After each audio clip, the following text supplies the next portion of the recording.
Singer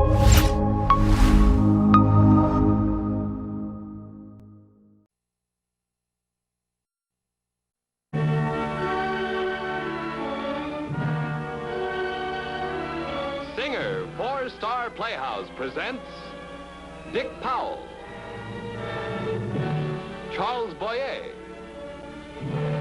David Niven, Ida Lupino.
This will do nicely, thank you. Have a pleasant trip, Sir George, and come back safe and sound. We always worry about you, sir, when you go up to London. Oh, I'll stay away from the nightlife. Oh, that's not what I meant, sir. I mean that... No, I know quite well what you mean, but everybody takes care of me. Don't worry, Martin. I have more pairs of legs than a centipede, so I prefer two of my own. So long, sir.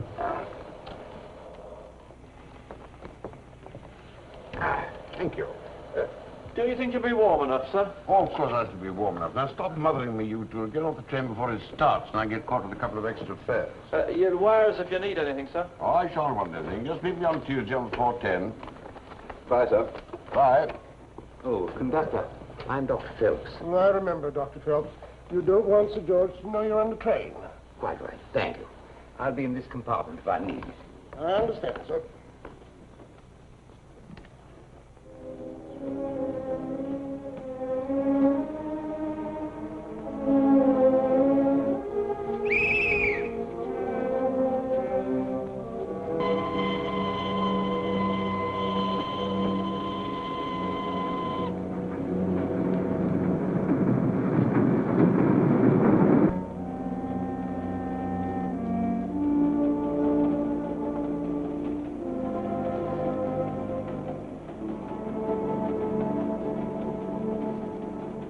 I hope you don't mind my sharing this compartment with you.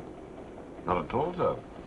As a matter of fact, we're lucky to have a compartment for just two of us, the way the trains are crowded these days. You mind? I beg your pardon? Oh, no, not at all. I used to smoke a pipe myself until the doctor tabooed it. I like the smell of a good pipe. Please light up. Thank you, sir. What was it that Oscar Wilde said about pipe smoking?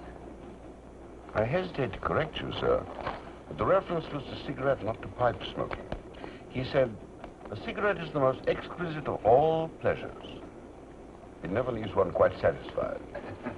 He probably meant pipe smoking as well. There's no doubt he was. Your life has left me very few pleasures, save my books and my friends. I'm just about crippled with arthritis. It's brought me about in a complete circle. I'm back to being carted around like an infant. I'm sorry. I hadn't realized. Is there anything I can do to help? Oh, nothing at all, thank you. People vie with one another to help me. I shall be met in London by people from the hotel, You'll get me off the train into a car. I must say, you take it wonderfully well. Of course, now I know who you are. I thought your face was familiar the moment I saw you. Taken me all this time to place you. Well, I suppose I have been subjected to a certain amount of publicity. You're Sir George Egerton, of course. I've seen your picture in the newspapers many times. As a matter of fact, only this week, I think it was, I saw a picture of you over some article about having endowed a free children's clinic. Well, the papers do make rather a fuss nowadays. I suppose since the war, there's a struggle for stories. You read them all, do you not? The stories about yourself? Oh, certainly I do. I suppose it's good form to pretend that one doesn't. I've read everything they've ever printed about you. Every single thing. Sir George Egerton, for a traveling companion.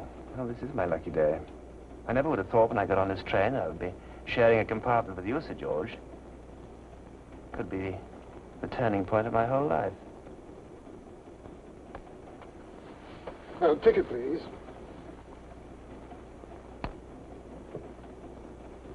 Are you quite comfortable, Sir George? Ah, that's better. Sorry we couldn't get a compartment by yourself. Trains are ever so crowded these days. Dinner as usual at 6 o'clock, sir. I'll send a steward by in plenty of time. Anything you might want before then? Nothing at all, thank you. I shall rest for a while and perhaps doze off later on. I won't be waiting for dinner, though. Oh, of course, sir.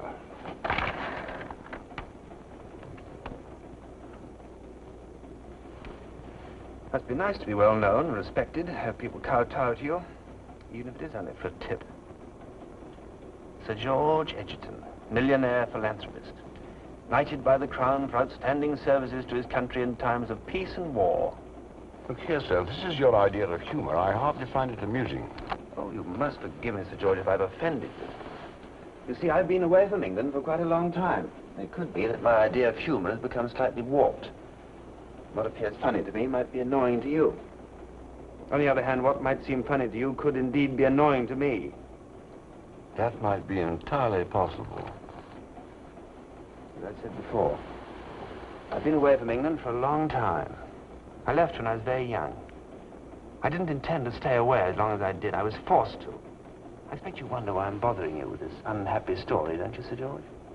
I don't wish to appear to be rude, sir. But perhaps I just don't want to listen to any story, happy or unhappy. Oh, but you're a philanthropist, and surely it's the duty of a philanthropist to listen to unhappy stories. Then bring a little joy where there has been sadness. You'll forgive me, sir, but I'm seldom personally involved in my philanthropy. I have an organization. Oh, but your organization isn't here now. It's just you. I speak to you like this because, as I said before, I've read everything that's been written about you. Oh, you must have given away a fortune in your time. You've prospered in this world and shared your wealth. It's all very admirable. Do I embarrass you, Sir George? I can say quite definitely that you do. Unfortunately, you have me at a great disadvantage. I can't move without assistance. Otherwise, I would change to another compartment. You want to know something? I'm not the least bit interested whether you're ill at ease or not. I don't know who you are, sir. You seem to be trying to make my trip as unpleasant as is humanly possible. Not very far from the truth. What do you mean? Look here, I want that door open. You said you were going to take a nap, remember? I wouldn't want you to be disturbed.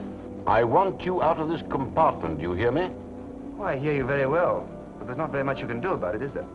You can't even stand up to ring the bell. There's not very much you can do about anything, is there, Sir George? Who are you? Oh, now you're getting interested in my story.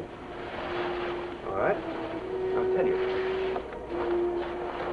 I left England when I was a very young man, almost a boy. I left with a friend, a man a good deal older than I was. We moved around the world, shipping out on freighters, working at anything. Oh, it was rough and it was tough, and we stuck together through the roughest and the toughest of it. And then one day, he got the fever, the get-rich-quick fever. And he decided that we should try our luck in the diamond fields. What did you say your name was? I haven't said anything yet. You're rushing me. We did quite well for a while, my friend and I, but he was impatient. He wanted to get very rich, very quick. Then one day, he had his chance to get his hands on a fortune in uncut diamonds. The fact that they belonged to somebody else didn't bother him at all. He stole them and ran. And in the course of his getaway, he informed on me. Lark. He planted a few stones among my belongings, and I was caught with the evidence. He got away with 100,000 pounds worth of diamonds, and I went to jail for 20 years. Gerald Larkin. Yes. I've changed, haven't I? It's impossible. It's impossible. Oh, yes, it is, George. It's very possible. You didn't think I'd forget, did you? Maybe you did. I'm sure you did. No, I didn't forget, Jerry. No, I knew that we'd meet again someday. I'll bet you did. Well, it's been a long time coming, but it's here at last. I waited too many years, and here it is. I suppose the thought of this moment was the only thing that kept me alive.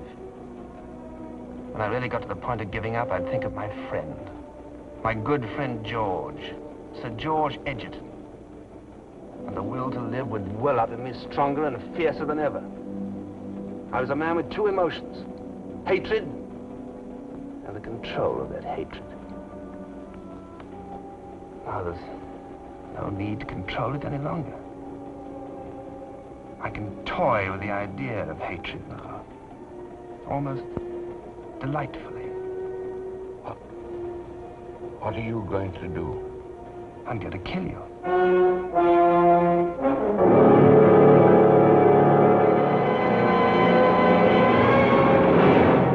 Yes, I'm going to kill you. Right in this train where you sit. And no one's going to know that I did it. Jerry.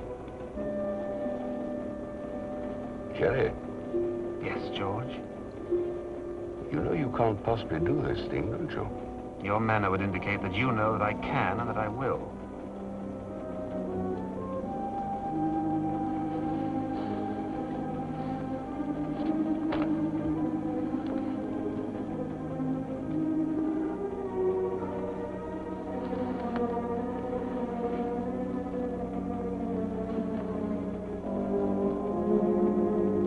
Let me help you.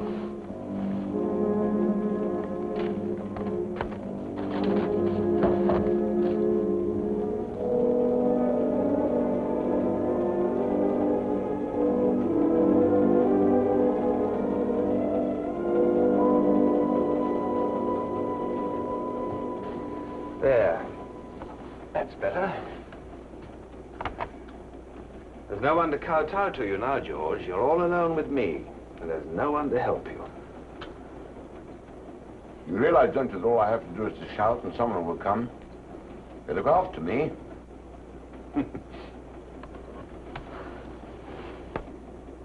I thought you were going to shout. But then, of course, the door's shut, and with the racket of the train, no one could possibly hear you. You do realize that. They'll come back to looking on me. Oh, you're taking a nap, remember? That was a piece of luck I hadn't even counted on. They'll be here to take my dinner order. At 6 o'clock, they'll come to take your dinner order. But you won't need any dinner, because long before that, you'll be dead, and I'll be gone. Why do you wait? Why don't you kill me now? Timing. Very important, as you well know. A few minutes from now, this train comes to a tunnel. It takes exactly 22 seconds to go through that tunnel. That's when I shall kill you. In the dark.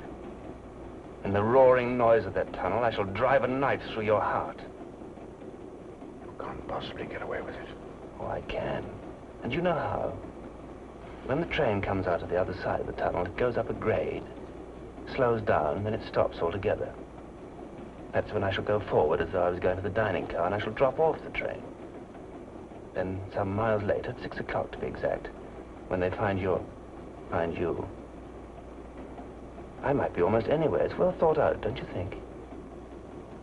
Jerry, listen to me. Oh, I'm listening. That's all part of the game. What have you possibly got to gain by killing me? You're a poor man. You told me that yourself. I'm rich. Very rich. You understand that? I can do things for you, Jerry. I can make you wealthy, too. Make up for all the suffering you've been through. Give me a chance to do that. You're making sense, George. I must admit that. I'll give you anything you want, Jerry. In exchange for your life, you'll give me anything I want. Is that right? Anything. I will see how much you're prepared to give. Might be enough for me to pass up the sheer joy of obliterating you. For years, I thought of nothing else but killing you. I suppose my real hatred was focused in the way you were living as opposed to the way I was living. While you were talking business over dinner and a good cigar, I was picking oakum. Nasty stuff, that hemp. It cuts your fingers. And while you were building the diamonds, our diamonds, I might almost say, into a big fat fortune, I was counting the years and the months and the days until I'd be free. Maybe if I lived in luxury, real luxury like yours, for the rest of my life, it might make up for those 20 years in jail. What do you want? I'll give it to you. First, I want a signed confession. I have one already made out for you. Confession that you alone were responsible for the diamond theft, that you falsely implicated me and left me to take the blame, and that I, in fact, served your sentence for a crime for which you alone were responsible. I'll sign it. Then you will sign a sight draft on your bank, in my favor, for £200,000. Oh, the signed confession will keep you from stopping payment on the draft or organizing any reprisal against me. And the £200,000 should keep me very well for the rest of my life. What assurance have I got that you won't make further claims on me? Oh, you have no assurance whatsoever. If I refuse to sign those papers, you intend to kill me, is that it? We're getting near the tunnel, George. You'll sign them, or you'll be dead. I'll sign with pleasure. Give them to me. Fantastic. It's absolutely fantastic what money can buy. Even breath. It's a wonderful feeling to be a wealthy man. When I came on this train, I had a few pounds in my pocket and a 6-inch knife. I can hardly believe it's all been so easy.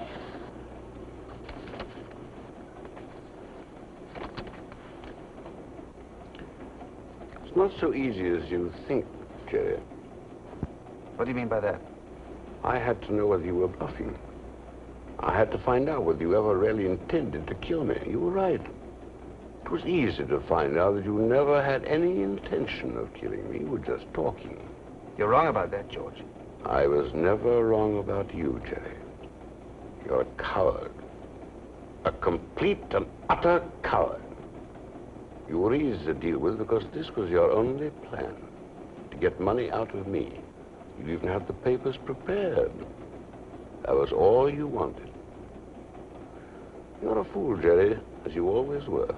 What are you trying to get at?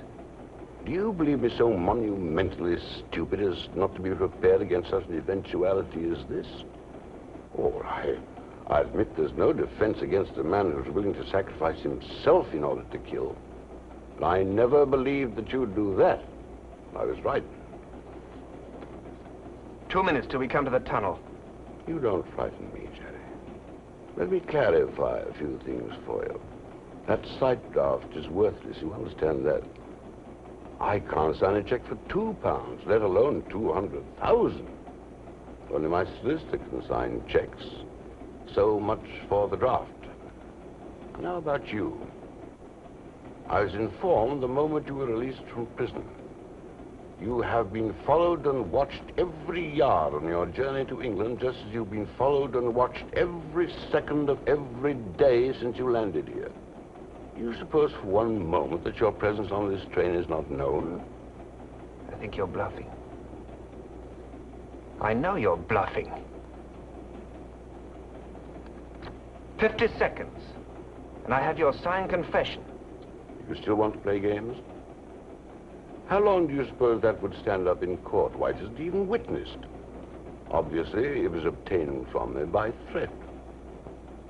It's your word against mine, Jerry. The word of an ex-convict against the word of a millionaire philanthropist, as you're good enough to call me. You're whipped and beaten, Jerry, and you know it. You even look it. Well, then why should you win? You're a born loser. Fixed everything, have you? Covered all the angles with your usual thoroughness. Just as you did when you got away and I went to jail. Oh, don't take it so badly, Jerry. I don't deny that I owe you something. I'll see you have a £1 or 2 in your pocket. I'll find you a job. As a watchman or something. That won't be enough, George. Oh, they'll hang me for it, I know. I'll never get away. I'll get caught. But you've underestimated me in one thing. I am prepared to sacrifice myself in order to kill you. In fact, I can hardly wait. 5 seconds. You know what the cause of your death is going to be? Cleverness. You're dying of cleverness.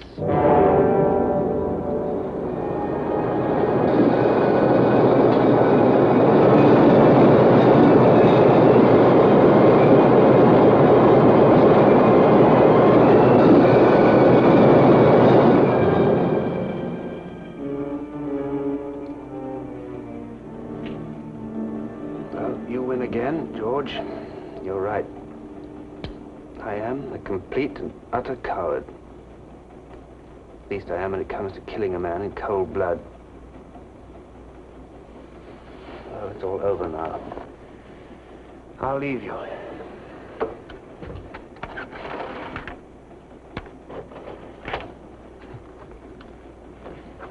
Strange thing is, I don't even hate you anymore. All seems washed out of me in that tunnel.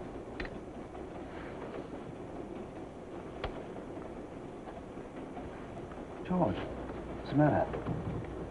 Come on, pull yourself together. It's all over now.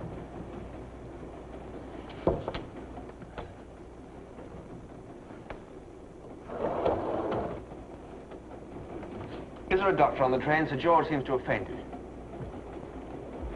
Oh, I do hope it's nothing serious. I'll fetch Dr. Phelps. He's Sir George's own doctor. He's in the next compartment.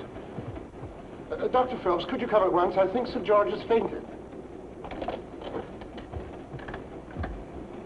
What seems to be the trouble? I don't know. He seems to have fainted. We were talking this when the train went into the tunnel. We stopped because of the noise. I started up again. We came out, but Sir George didn't answer. Oh, you know Sir George? Well, I recognize his picture from the newspapers. I see. Close the door and just give me a hand, will you?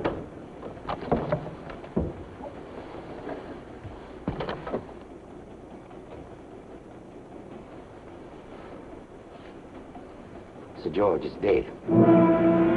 Dead? Are you sure, sir? But how could that have happened? Heart seizure. It must have been over in a second. Poor chap, he really didn't have much of a life the past few years. Hopeless invalid. Quite some pain at times. Why did he still fight to hang on? I beg your pardon. Oh, you must forgive me. I'm rather upset. I'd just met Sir George and I'd taken quite a fancy to him. You know, I fancy he must have had a premonition this was going to happen. Only this week, when I called at the hall, my regular visit to him, he had me come into the study to witness a new will which he'd just drawn.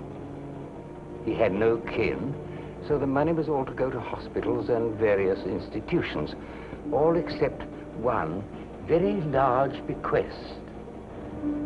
What was that? I probably shouldn't ramble on like this, but it was a strange thing. Several £100,000 were to go to a chap, Larkin, some such name. I never even heard Sir George mention the man. Must be a crony from long ago. I say, bit of all right for this Larkin chap, or whoever he is. Perhaps. Unless he happens to be on this train. There's a very strange rider attached to the bequest. It was void if this chap, Larkin, was within the radius of 1 mile of Sir George when he died, no matter what the cause. Isn't that odd? I'm afraid I shall need statements from both of you, and some identification, I suppose. Your name, sir?